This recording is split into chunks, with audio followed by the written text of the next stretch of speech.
So we're going to go through slope-intercept form from word problems, so verbal descriptions.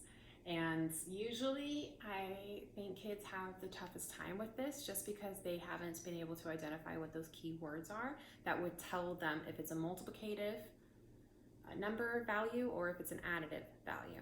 So we're going to go through some key words.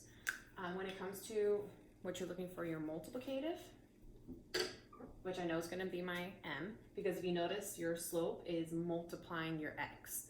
So this value, whatever it may be, should have some form of a multiplicative keyword per every each. We're going to go over them involving your x. So per every each multiplicative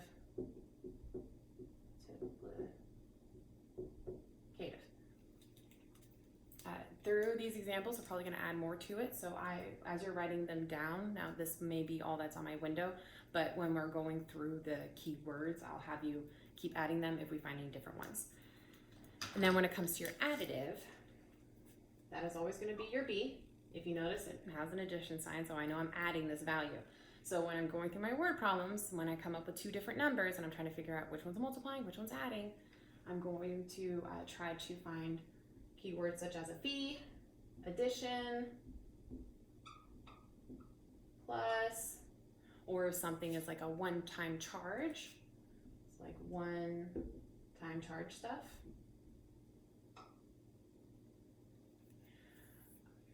Yeah, in addition to, plus, fee, a lot of those will tell you if it's additive. Again, I'm going to erase my list and actually put the word problems up here, but when it comes to your list and your notes, I think it'd be good if you just kept adding to them as we find them in the problems. So let's get to it. Okay, so I'm actually going to do the same thing that I do here that I do with the graphs, like pull out your M and your B, and then try to identify what those are. I also like to identify what your variables represent, your X and your Y, because we always know that Y is going to be dependent. It will most oftentimes be money. Your X is always your independence. It's if your situation involves time at all, hours, weeks, days, months, whatever it may be, your X will always be the time. Time is independent. No one can change it. Everything is dependent on time, which makes it independent. So in this problem, we always cube word problems. Circle numbers, underline, question box keywords. I'm not writing questions because for every single one of these problems that we're going to go through, it's just to write the equation y equals mx plus b from the word problem. So that will always be my question in every single one of these. So cubing it, read it first. Jackson currently has $35 in his account. He is saving $15 each week. I see 35, I see 15. Now I'm going to box my keywords. I see the word each. And I'm going to box currently has. And that's it. So I'm going to pull out Y, X, M, and B. So in this case, I'm dealing with two things. I am dealing with money and I am dealing with weeks. And I'm really hoping that everyone sees that those are the two things I'm dealing with in this problem. Now, considering I actually just went over Y is dependent, and if it deals with money, it's probably Y. So Y is going to represent how much money he has in his account. X is going to represent how many weeks he's been saving. Sorry, you cannot read that. Let me rewrite.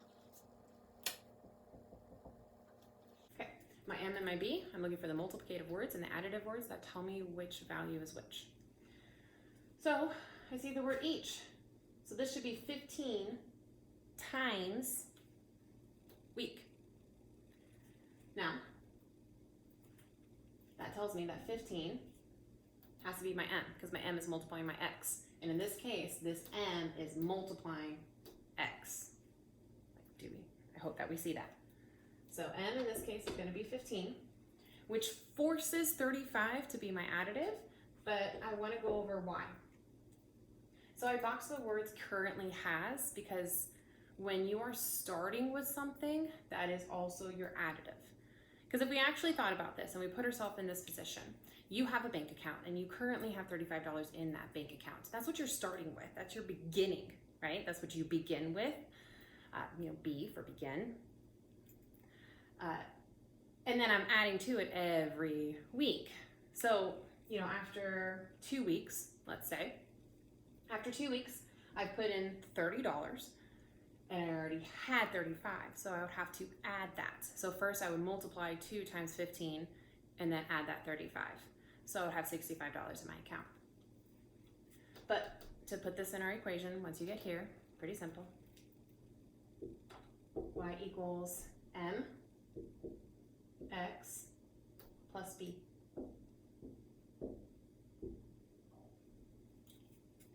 And this is actually the goal for every single problem we're going to be going over, is how do we go from a word problem to this equation. We're just going to do this a few times over. First things first, cubit. So a pet control service charges $75 per visit plus an additional $2.50 per inch of pesticides. Per inch of pesticide being used. Like when they go in and they spray like an area. And that's what say a pest control. Kind of already messing up this problem. So go through and cube it. So circle my numbers. See $75. I see $2.50. So I know that those are probably going to be the two numbers I use to find my multiplicative and my additive. Boxing keywords. I see the word per and I see the word per. Considering I have two multiplicative words for both of those numbers, I really need to analyze to figure out which one is going to be multiplying X and which one am I just adding. So that's my next step. I'm going to identify my variables. So in this case, what is my Y? What is my X? So the two things I'm dealing with, I know I'm dealing with money. I see dollar signs, so I know money has to be one of them. Then the other thing I need to figure out, is the other thing have how many visits or is it how many inches? So let's actually try to put ourselves in this position. I know it may be hard considering your children and you've never called a pest control person, but maybe you can imagine that let's say you have termites and you need to call someone to come out. How many times are they going to come out though? They should only come out one time for one visit. The thing that's going to change that you're multiplying is how many square inches do you have that they're going to spray. So this is 75 times 1, and then this one will be 2.5 times X, because it is how much money you spend depends on how much square footage you're going to be covering with the pesticide. So, and I did say earlier, there's a quick cheat. If you're dealing with money, chances are it is usually going to be your dependence, because usually money depends on other things. Like how much you spend at the grocery store depends on how much you buy. How much you spend on this pesticide, pest control, depends on how much square footage are they spraying. So, Y is money, X is inches. Now knowing that, it helps me figure out which one is going to be my multiplicative, which one is going to be multiplying my X. And considering I've already identified X as inches, I just need to figure out which number between these two has that multiplicative word between that and inches. So if you see $75 times visits, I don't really care. It should only be one visit. Therefore, that should be my additive. I see $2.50 times inches. 250 times inches. I did not write the 0 because we always drop off zeros at the end of our decimals. We don't want to waste the marker, so I'm not going to. And now writing in our equation, y equals 2.5x plus 75. And again, thinking about this, putting ourselves in this position, if I know how many square inches I'm asking the guy to spray, I can then plug it into this as X and then calculate exactly how much money I would be spending per visit. A bike shop sells bikes for $155 each and scooters for $65 each. Write an equation to represent the cost of 2 scooters and X bikes. Write it. Now I'm circling my numbers. I see $155, I see $65.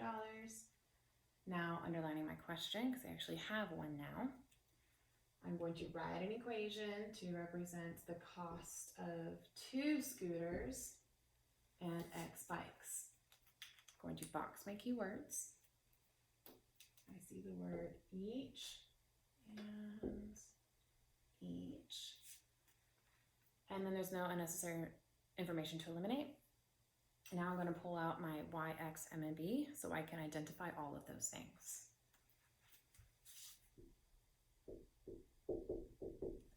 So in this case, I am dealing with money, and they already told me what X is. So I know Y is going to equal money.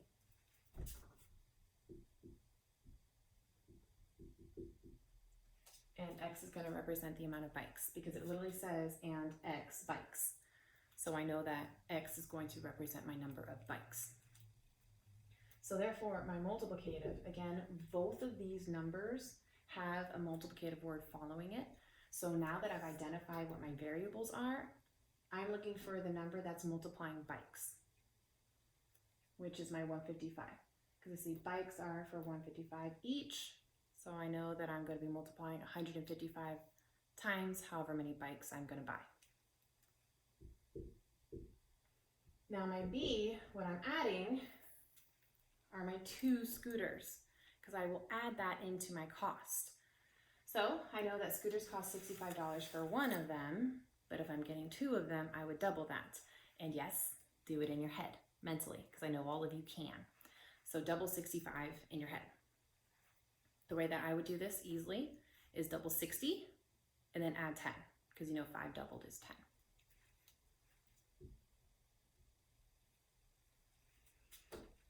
And now we're ready to write our equation.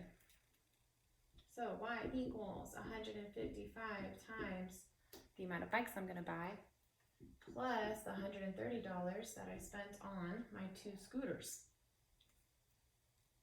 And that's it, guys. If you have any questions about any of this, and as you're going through the practice questions that I've supplied you guys throughout the video and you're getting them wrong, I would definitely reach out to someone to make sure that you know how to do this. This is a huge concept in 8th grade. Anything to do with slope-intercept form is a huge concept in 8th grade, so please make sure you understand this.